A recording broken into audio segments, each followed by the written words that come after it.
This week, May 27th, Monday, begins with Memorial Day being celebrated in the United States under a Pisces moon that is the very definition of compassion. And Spirit's version of this new 500-year cycle we are starting this year, I think that is relentless compassion. That is the ability to live in the heart of all of our actions when we are fighting for freedom or we are helping one another, because we're all capable of being heroes every day.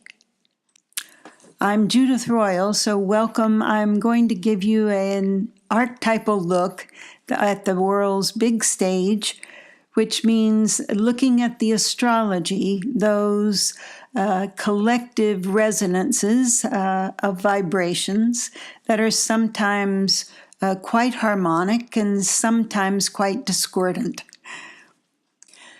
And the lightning bolts, when you're struck, I think you could say there's a little bit of both, because the discordant vibe is meant to be a wake-up call for us to come to and realize and be very aware of what we believe in and what we are seeing. And it is also a very harmonic resonance in that it gives us that spring into action to actually do something about the beliefs that we hold. The pattern of the stars overhead are really a mirror of the synchronicities and the events here on Earth. And the mirror above us is just a little bit clearer in my mind because it's written by our spirit, our collective consciousness, and not by the chaos of the ego that often renders a mess here on the earth plane. That clear mirror above us, the stars, are showing us the ways in which we can live from our hearts with relentless compassion for ourselves and for others. And so I look for those synchronicities. I think they are like the angels' footprints on our path. So where they shine a little light, I always try to pay attention. And so I saw in the news this week an incredible story that is just so descriptive of this convergence of Saturn, Pluto, and Uranus in Capricorn Earth and Taurus stability, Rock of Gibraltar Earth. I was taken by the picture of a Sherpa in Nepal who's holding up a sign, but he has just made the climb to the top of Everest twice in 1 week. And in fact, he's done this so many times, 24 to be exact. And in the end, I have to smile because it's really what we want to have hope about now is he just says, oh, I can climb many more years, he says. It's nothing when you have oxygen. So all the times in previous decades, maybe, that people tried to climb Everest without oxygen. And now, of course, we just take it with us. So what is your oxygen? I mean, where can we go to get a deep breath of life, some fresh air, to revive ourselves when some of the bad news in the world might be discouraging? Among the many spiritual books I keep handy so that I can get oxygen because they inspire me is the Dalai Lama's book, Ethics for a New Millennium. And he has in there this, well, it's a poem, I think, the title of which is Never Give Up. And he says, no matter what is going on, never give up. Develop your heart. Too much energy in your country, meaning America, is spent developing the mind instead of the heart. Be compassionate, not just to your friends, but to everyone. Be compassionate and work for peace. Work for peace in your heart, in the world. And no matter, he repeats it, no matter what is going on around you, never give up. And some of you may remember I'm often quoting from that delightful movie, The Martian Child, the encouragement of the would-be foster father to his adoptee, telling him that no matter what the behavior, no matter what the bad behavior even, he would never, never, never give up on him. And so that's the way we must have our attitude now. And for you, especially for you air signs, that would be Gemini, Libra, and Aquarius, we finally have some air. And for all of us, that means we get a little bit more reasoning. We get intellectual stimulation, and that's never a bad thing, to get some new ideas. The Sun and Mercury, the messenger communication planet, are both in Gemini, so we can be multitasking and really like in a think tank for all of this week and for the next week.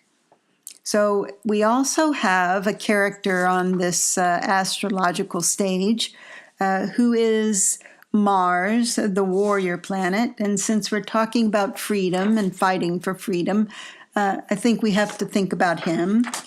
And he has just last week gone into the sign of watery sign of Cancer. And Cancer is that home, sweet home, invitation to serenity, especially among your tribe, your family. And Mars now in that sign, well, they say about Mars and Cancer that it makes for a fabulous chef, but of course it's a warrior who's rather pent up in the kitchen. And so you might not want to go in there. We might start a fight. But the thing to do with this energy is hand him a hammer and some nails, not just as to get out his frustration by beating on something inanimate, but because this is really a fabulous time for remodeling, and not just your outer house, but the home inside yourself that you live in. And use this energy of Mars and Cancer as being a warrior in search of your own serenity. This is going to be important because Mars is going to be here until July the 2nd, which is in fact the eve of a major solar eclipse also in the sign of Cancer. Mars, after all, is the energy we use to go out in the world and get what we want. And so in this case, I can guarantee that this is going to be an at-home serenity project, because not only does Mars shift and take us into an eclipse in Cancer, but at that same time in July, which P.S. is right before the July 4th weekend where we celebrate our freedom, but also at that time, the Sun will, of course, be in Cancer, and so will Venus. Plus, we're headed into all of the outer planets being in retrograde.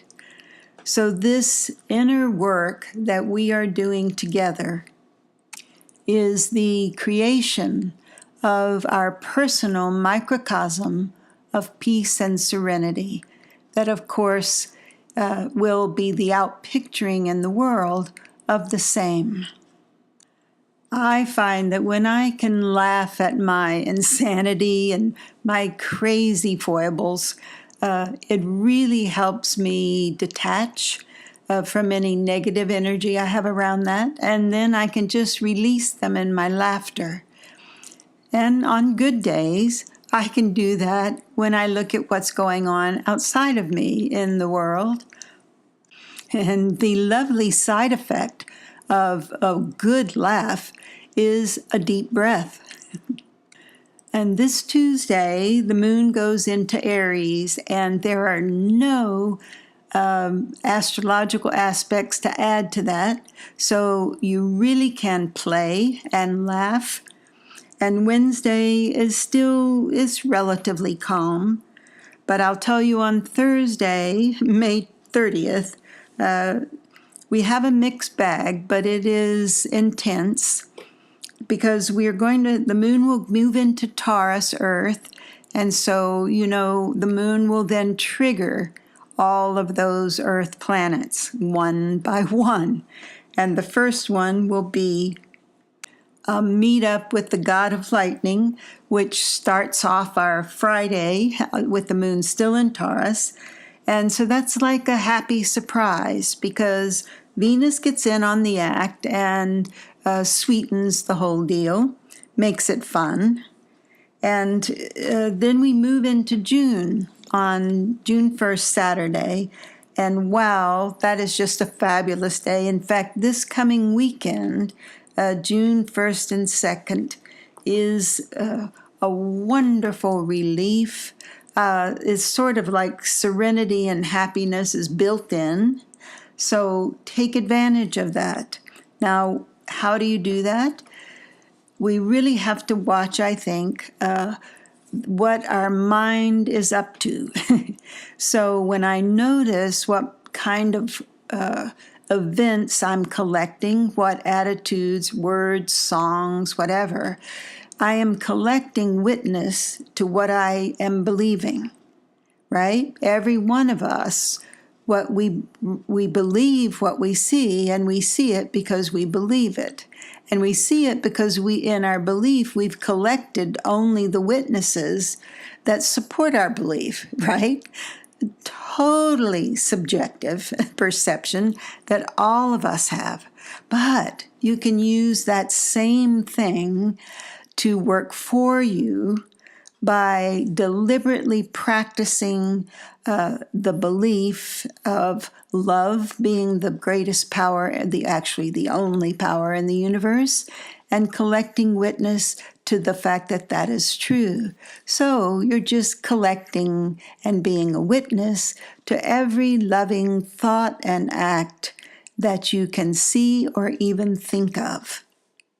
Make it a habit now, because the moon will move into Gemini on Sunday evening on her way to a really thoughtful and powerful attitudinal change with the new moon in Gemini that is coming to us on June the 3rd.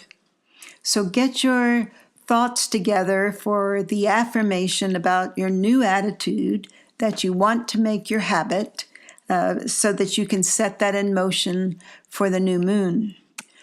And next week, I'm going to talk to you more about walls, only this time I'm going to talk to you about the kind of walls that men and women make, that we erect on this earth. And it has brought me to also think about liberty and what really we mean by that. So, of course, I Googled some images about the Liberty Bell and took a little look at the question, what happened? Why is the Liberty Bell got that big crack in it? And when did that happen? So I found out that the Liberty Bell, which was made for us in England and sent to the United States, it cracked on the very first gong. So it's always been cracked, even though repairs have been attempted. And that put me in mind of the Leonard Cohen song, where he says, it's really a poem, he says, "There is a crack in everything. That's how the light gets in." So that's a great thought to close with, and I will be back next week. Thank you so much for listening. You can always get in touch with me for your personal look at the stars. just email me at judith@judithroyal.com. Bye for now.